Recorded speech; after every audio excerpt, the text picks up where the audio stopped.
All right, so now hopefully everybody will start coming in. Yep, it looks like people are coming in. Great, excellent. How many people are you expecting? About 60, I think. Awesome. So we had, I think, 80 on the first one. Yeah. So I'm not quite sure why we have 60 on this one, because frankly, I figured this was going to be a bigger draw than the other two. You never know. Yeah. So we'll give everybody a minute or two to get in.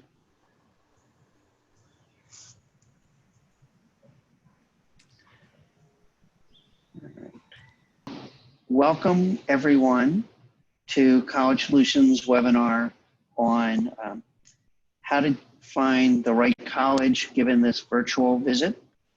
We're lucky enough to have Jeff Schiffman from Tulane University. Jeff has been at Tulane since 2001. He's involved with the STAMP Scholarship Program. He has lived disasters before, having survived Katrina as Director of Admissions. And Lauren Sefton, who's been at Rhodes College and been involved with the board of directors for the colleges that change lives.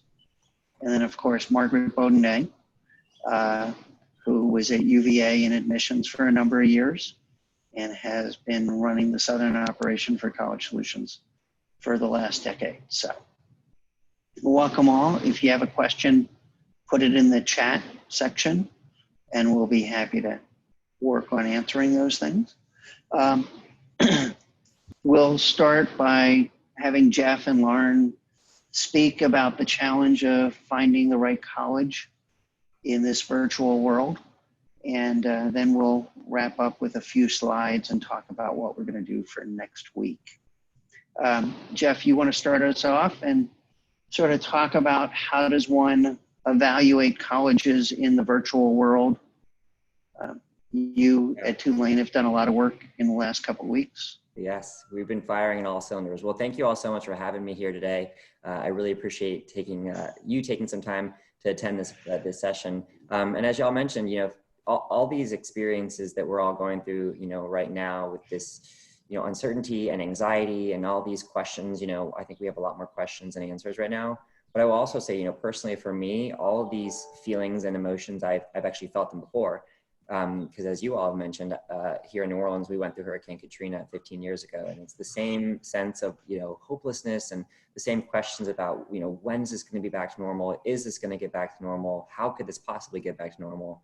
And what I can say is, being here in New Orleans and looking out my window and seeing how much New Orleans has recovered, our restaurants are stronger now than they ever have been after Katrina. And so as hard as it is kind of envision this getting back to normal, eventually there will be a new normal. And I always think, it's the biggest challenges in life that really end up changing you.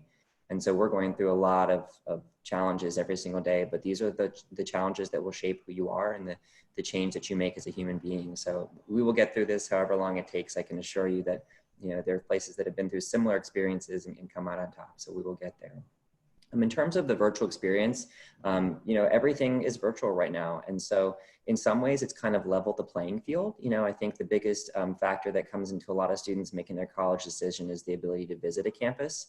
And now no one has the ability to do that. So regardless of how much money is in your bank account or what high school you attend or what opportunities you had in your life, now that playing field is really leveled, which in some ways is a good opportunity for everyone to have the same access to college resources, regardless of where they're coming from, which I'm pretty excited about.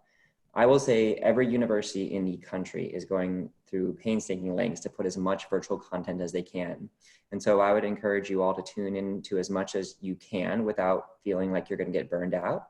So maybe pick one week where you really focus on a specific college, do 2 or 3 of their events.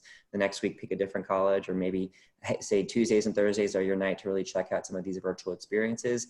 We at Tulane are firing on all cylinders. Just in the last week alone, we had a virtual case study that was so large that we had to do it on back-to-back nights with almost 1,000 students attending.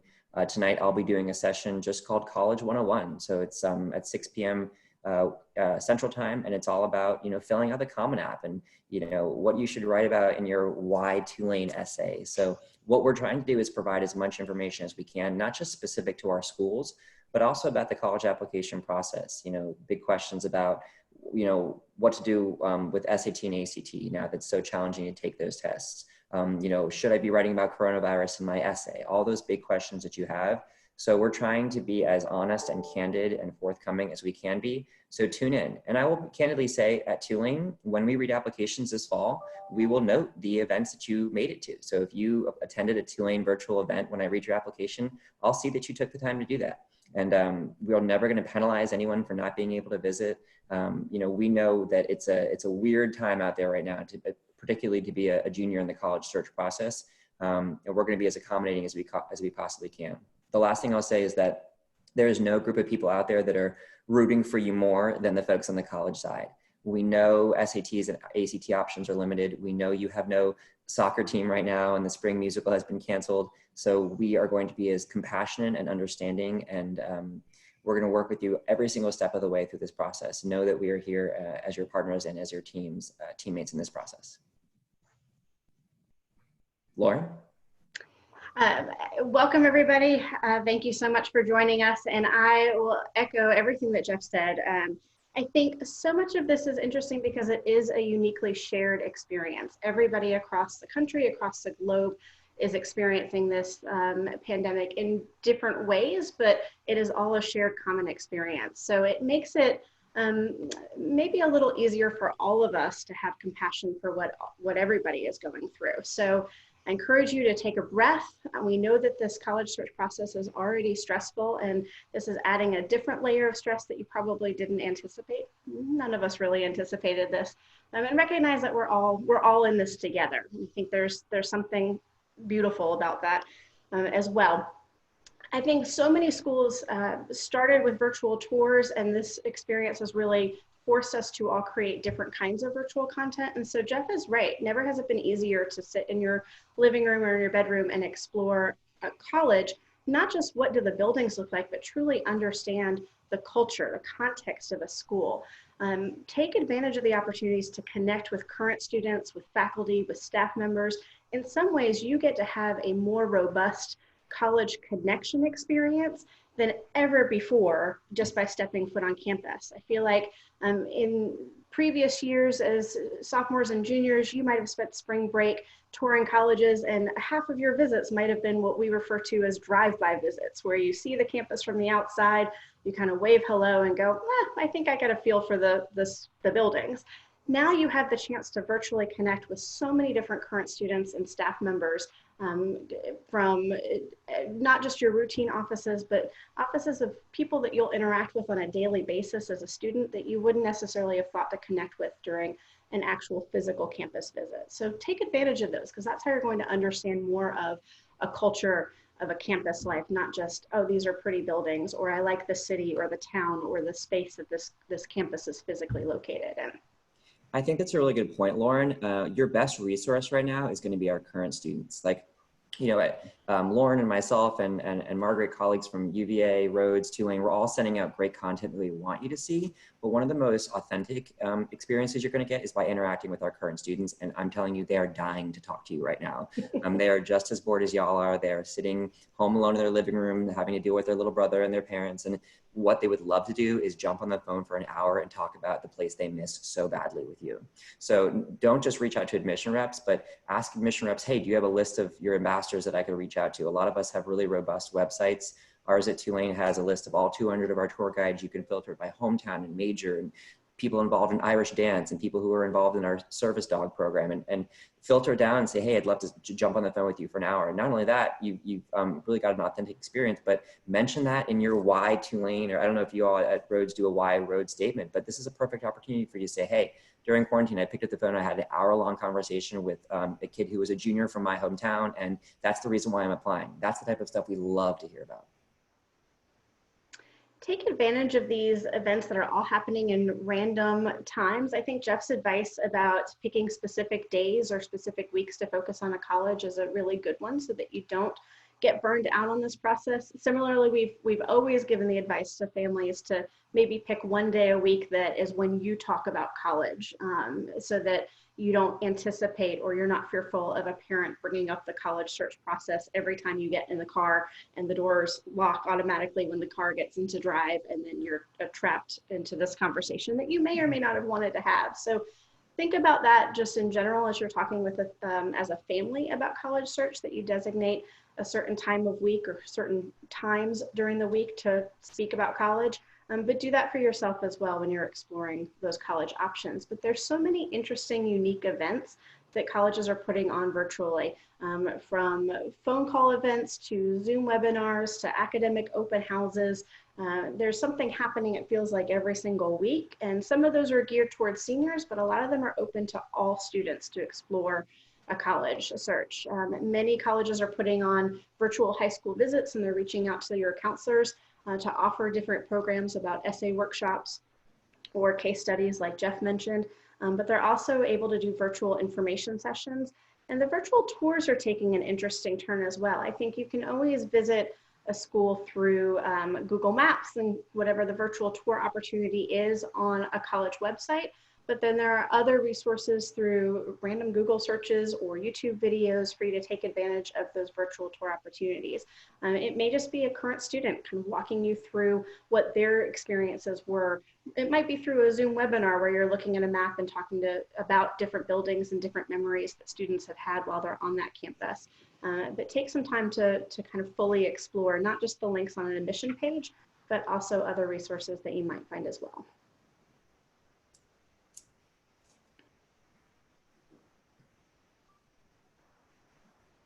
Larry, you're still on mute. Yeah, I know. One thing I noticed is that one of the advantages of COVID-19 is you now have the time that you would have spent traveling to colleges, that students can dig in a little bit more and professors are more accessible, understanding research opportunities, maker spaces are much more available to kids, and people are willing to talk to them, or the coach is willing to see them. So there's opportunities with that.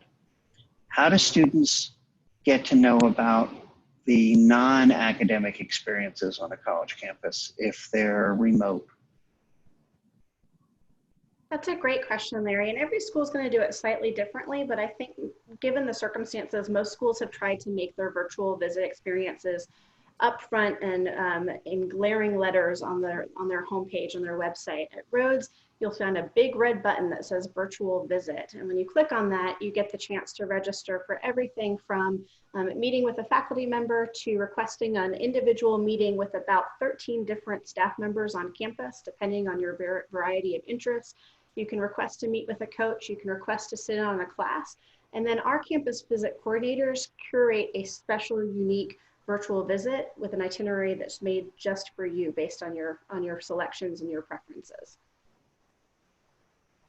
Yeah, I would echo that, pretty much the same thing. So for some families, money's an issue. How can they start to understand the economics? Both of your schools can be very generous with students. We've seen that over the years, but not everybody realizes that. So I think now is a really good time, especially for juniors, to start the financial conversation with your family now, just so the expectations are set. I think the big unknown is what implications will this have for next year's financial aid purposes. For better or for worse, the way that most schools are going to package need-based financial aid is based on what's called the FAFSA, which you're probably learning a little bit about right now.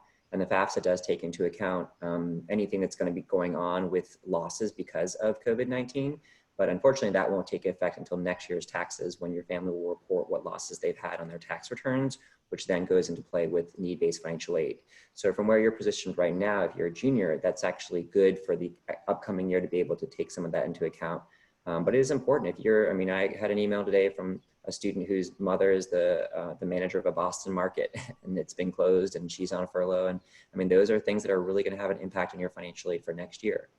So having those conversations as a family now are very, very important, because I mean, for me, Tulane's a very expensive school. And while we do give out a lot of financial aid, we don't meet full need yet. And so we are going to be out of reach for some of our families who fall right in that middle range.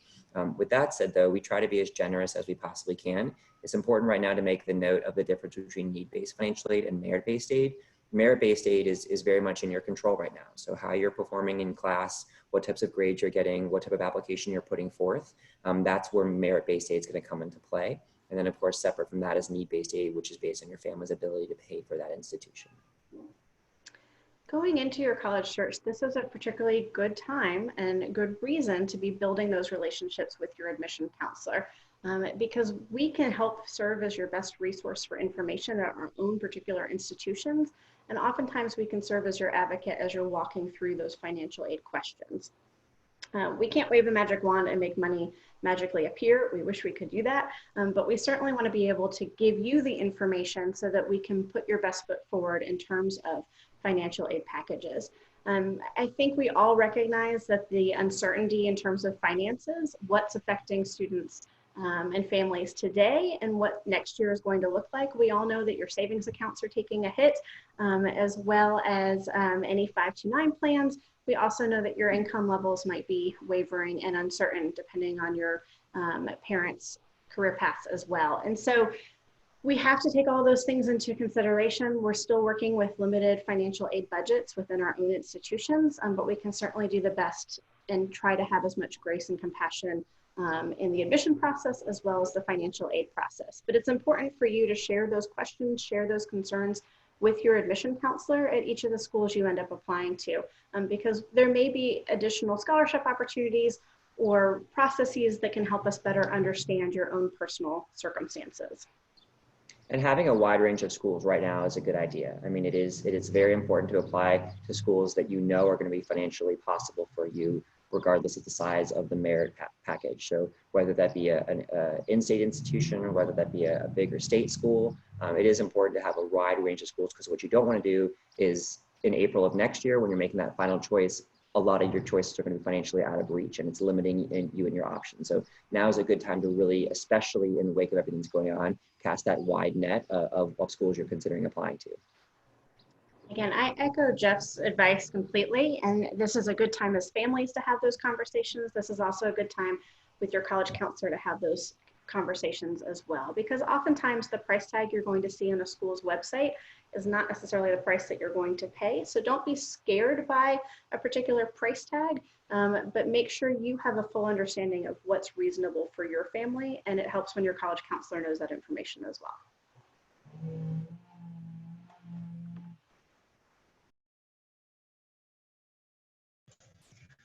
What types of activities do you see students doing, given that they can't socially interact with people this summer? And what do you see students doing in the fall who might have been off campus, who maybe aren't going to be off campus? So I will say we have absolutely no expectations for you. We don't have any expectations that you're going to create some unbelievable way to somehow, if you are a musical theater person, you're creating a stage in your backyard where everyone is getting together from virtual spaces and doing this musical. I mean, our expectations are that you're doing the best you can based on the stresses that you're dealing with right now. Some of you are caring for brothers and sisters and helping them with their homework. Some of you all don't have the resources to do some of these things that other students might have. Our expectations are not going to be that you've got the same robust list of extracurricular activities. When this is all over and when you are set free, the last thing I want you to do is start doing things that you think colleges want to see. So if you feel like you need to make up for lost time and do all these other extracurricular activities because there's a gap in your resume, don't feel like you have to do that. When this is over, I want you as a high school senior to live your life and enjoy the freedom that you have and be outside and hang out with your friends. And yes, I want you to get re-engaged with the things you like, but I'll stress, I want you to get re-engaged with the things you really like. So if you love to play sports, keep doing that again. I don't want you to feel like you have to make up for lost time. I don't want you to feel like you have to do certain things just because it's what colleges want to see. I don't want you to feel like because all these summer programs might be canceled or a broad trip you were planning on taking or a service project you're going to do is canceled, that's going to reflect negatively upon you. It's not. We've all been through a really, really rough experience as a community, as we mentioned. And so when this is over, I want you to live your life. I want you to be happy. I want you to do things that make you happy. And if that includes things that you can add to your college list, then great. Right now, for this time, I mean, if you were going to make the soccer team and you were halfway through the season, I'm fine with you putting that on your Common App, saying I was supposed to be on the soccer team. Those are things we're going to trust you on. Bottom line, though, when this is over, I don't want you to worry about what you think colleges want to see from you. I want you to be happy and free and enjoy the freedom that you then have. Sorry, I was going to say a lot of students, I think they have to check certain boxes. So to hear a director of admissions say balance counts, enjoy life, I think most students and their parents will go, thank you. Yes, please. And I will say one thing, or one final thing I'll add is that one thing we really do like to see a lot on a college application, a lot of times in high pressured situations, parents in particular will say that there's, a specific extracurricular activity that we're all looking for. Like, Lauren and I got together one year and we were like, all right, we all need, crew coxswains this year. Like, we all want oboe players. Like, that never happens. There is no extracurricular activity that's a silver bullet. I've read 10,000 Eagle Scouts and they're all awesome. But there is one extracurricular activity that I do kind of like on a resume, and that's students that have had a job. So like a real authentic job at a Starbucks or wherever. And so I know when things start to reopen, the job market's going to be off kilter. You don't know what availabilities you have. If there is the ability to get a job, particularly in like, supermarkets, stuff like that, when we are open, we'd love to see that. But again, keep in mind, we understand that jobs are going to be hard to come by. Summer programs are canceled. None of that stuff's going to happen. So do the best you can. Again, this is a shared experience. We're all in this together. So we know how difficult it is to sit at home and be withdrawn from your friends and your clubs and your activities and whatever it is you were passionate about. We fully expect to see I don't want to say a break in your application, but we fully expect to see something look different this time of year.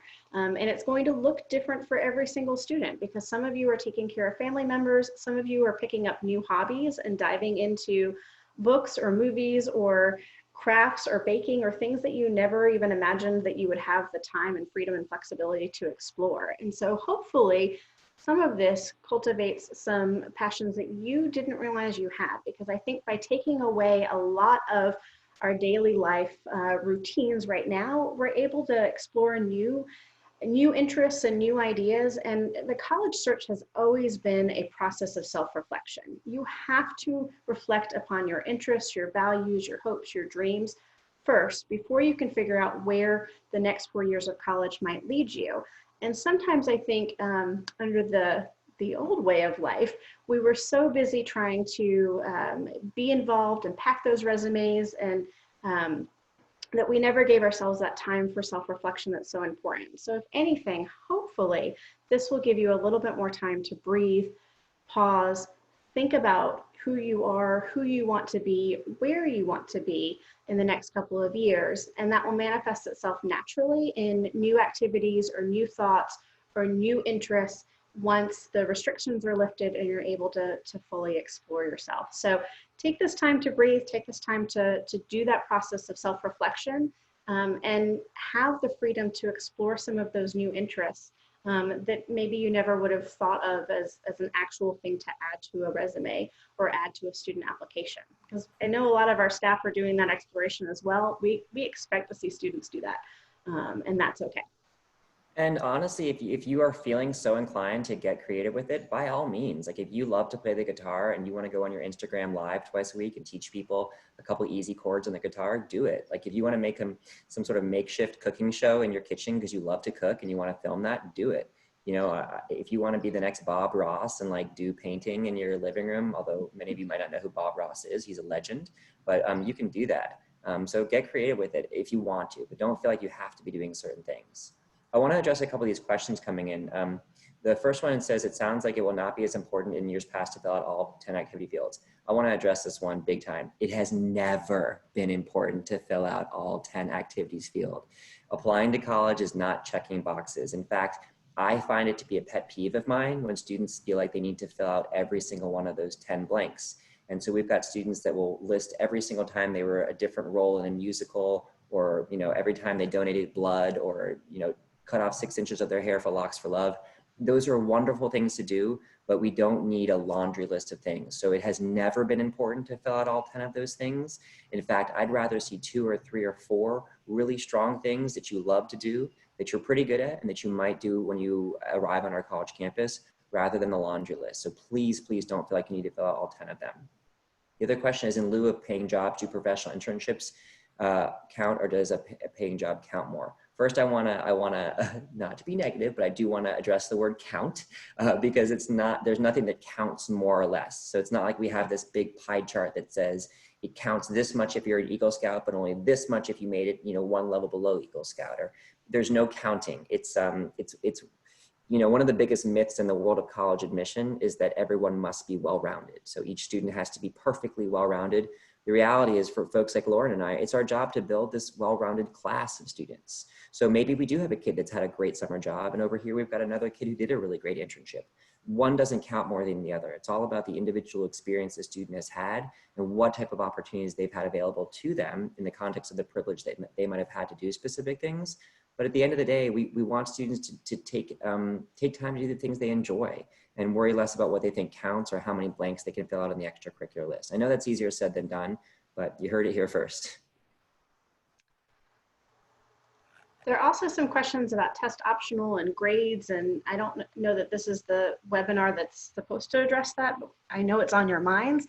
Let's remember, for our schools, we are all going to have to be looking at your transcripts with grace and compassion and flexibility. We know that your classes are not necessarily going to look the same spring of junior year. If any of our attendees are sophomores, we expect to see some differences in your grading. Maybe it's pass fail, maybe it's a frozen GPA during part of the year. It's going to look different at every single school and every single school district. And we are relying on your counselor's school profile and your letters of recommendation to provide some of that context. And next year in the Common Application, there'll also be a question about your experience during this time under COVID-19, and that'll give you a chance to explain what happened to you personally and how that affected you personally. Again, your application is a chance to advocate for you and share some insight into your experience. And so that lets us know why there might be things that look a little bit different over the course of your transcript. We are used to interpreting transcripts anyway. Students have always had unusual things come up that have affected grades, from transfers to mono to accidents to all sorts of things. And so again, this is a shared experience. We will all expect to see something to look a little bit different because of that. You have noticed that many schools across the country have moved to a test optional policy, at least for a year. Rhodes is doing test optional for the next 3 years as a practice, and we'll see what happens after that. So I think as testing centers are harder to come by and things are a little bit more uncertain, colleges are going to be more flexible with that testing policy. They're just going to have to be. Tulane is going test optional for this year, and my hope is that when we see that it goes pretty well, we'll continue to do that. But as of right now, it's only going to be for this year. But I think Lauren is right. I mean, I think it was ironic that it was this virus that kind of set the dominoes in motion for so many schools to really go test optional. The whole entire University of California system is test optional. So that is, I think, a great gift that is a silver lining through all of this.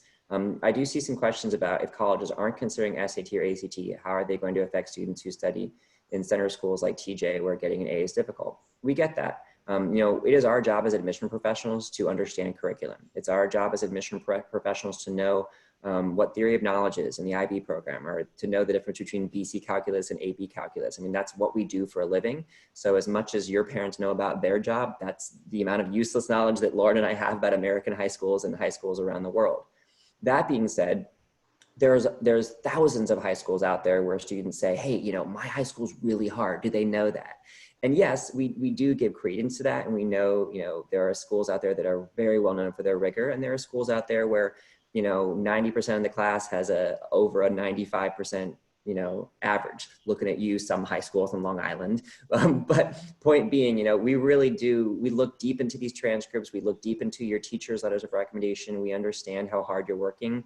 We're never going to give, bonus points to schools that are considered more rigorous, because every high school kid in America thinks that they go to a rigorous high school. That said, it's our job to take a holistic review. And again, testing is optional. If you've done really well on the test, by all means, send it in. If your testing is on the top 50%, I'd recommend sending it in. If you feel like your testing is not indicative of who you are, then don't send it in. So it's really up to you. We're going to give you every benefit we can. Lauren and I always say, we're admission officers, not rejection officers. So we're looking for reasons to admit you in your application, not reasons to keep you out.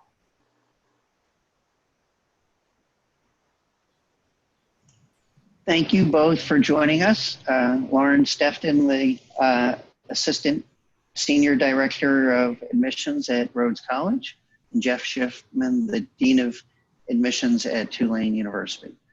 So Margaret and I will go through a couple slides, but I'll share my screen. So thank you all. Thanks, y'all. And there was a question about the session that I'm doing tonight. Lauren, I don't know if you want to plug any of yours as well, but I did share a link for the session that I'm doing tonight about just tips for the application process, if you want to check that out. Great, excellent. All right. So do you want us to stick around? Are we good? I think we're good. Okay. Thank you very much. Bye, y'all. Thank you. We'll just answer a few slides and thank both of you. Thank you all so much. Good luck with your college search, and don't forget to breathe. This will end well, we promise. Thank you. So this session was how to evaluate colleges based on virtual visits. Hopefully you learned a lot from the experts. Jeff Schiffman and Lauren Sefton, both of whom have decades and decades of experience in this process. So you're hearing it from very knowledgeable people, but also people who tell it to you very straight. What you heard, I think, was the college website is a great place to get this information. The About page on the college gives you an overview. Also check out the admissions requirements. As you heard, they're changing quickly. Test scores are becoming optional. It's also a chance for you to look at academic programs, specifically the programs you're interested in, to see how those programs differ between colleges. And this is a great time to reach out to the people involved with those programs, because they have time to chat with you and they will be thrilled to talk to you. There's research opportunities to look at, extracurriculars, and if you're concerned about the economics of college, use the net price calculator on each college's website and talk to your admissions officer. Everybody at the college wants to talk with you. Reach out to your regional admissions officer. Professors are literally thrilled to tell you about their department and their research. Some students may say they're a little too thrilled, but the fact of the matter is you'll learn about the department. One advantage of not being able to travel is you have more time to have that conversation. And when you have to write the essay of why do you want to go here, you have the fact that you can talk about what Professor Jones told you about that department. Students are also thrilled to share their experience in and out of class. If you're an athlete or an artist, reach out to those departments. The support organizations are there to help you. The academic support, the mental health support, they're all there. So those are places you can talk to, find out what is available to you, and decide, is this a place that fits you? Not your best friend, not your neighbor, not your parents, but you as the student. There's lots of outside resources too. The college newspaper and alumni magazines are one place to start. The FISC guide covers many of the colleges, but there's also social media, college data, Unigo, College Prowler, all of which will give you an opportunity to gain information. And it doesn't mean that this is the answer as much as this will give you some questions to ask. And then you can go back to the college and talk to the people who are really involved to know exactly what is important to you. You can take a tour. The college's virtual tours are changing daily. There's also Campus Reel and U University TV. YouTube has a lot of tours that have been put together by students. And if you want to walk around a campus, use Google Street View. It's a great way to see what a campus is, see how it fits within a city. So next week, we're going to talk about how to help your child with its study skills during COVID-19. So we'll talk about study space, timing, support tools, supplies, electronics. How do you set up a routine? How do you study in this environment? Why I think most people will look at this for their student. I think many people will come away from this and go, oh, this is going to help me get my job done while I'm doing these things virtually.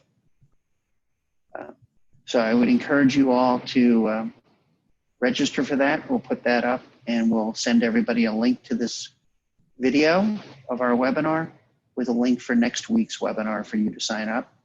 And please share this with your friends. Thank you very much. We appreciate you coming. And stay in touch. Thank you, Ty. Stay,